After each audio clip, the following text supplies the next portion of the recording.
અશોકભાઈ ચૌધરી એમનું મૃત્યુ નથી થયું, હું માનું છું કે એમની હત્યા કરવામાં આવી છે. એના જે પણ દોષિતો કસૂરવાર જવાબદાર માણસો છે એની સામે લાગુ પડતી કલમો હેઠળ ગુનો દાખલ થાય. અને સાબરકાંઠાની પોલીસમાં તો કોઈ ભલીવાર જોતો નથી, જેથી જેની કરોડરજ્જુ મજબૂત હોય, જે ભાજપના ઇશારે તાતા થૈયા ના કરે એવા 2-5 જે ગુજરાતમાં નોન કરપ્ટ અધિકારીઓ છે એમને આની તપાસ સોંપવામાં આવે.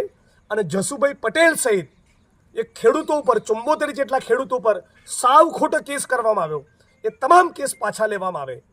અન્ય એક પક્ષ સાથે જોડાયેલા ધારાસભ્ય સ્થળ ઉપર મોજૂદ તો કમલમને ગાંધીનગરના હિસાબે એમની સામે ગુનો દાખલ નહીં કરવો, એની ચાપલુસી કરવી.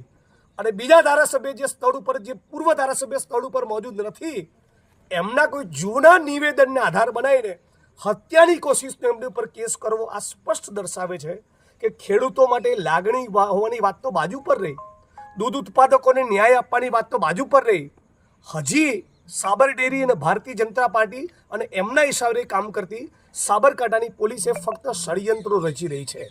હું આનો સ્પષ્ટ શબ્દોમાં વિરોધ કરું છું. અને જો સાબર ડેરી અને ભારતીય જનતા પાર્ટીની સરકાર હજી વેળાસર નહીં જાગી તો આના પડઘા સમગ્ર ઉત્તર ગુજરાતમાં પડવાના છે.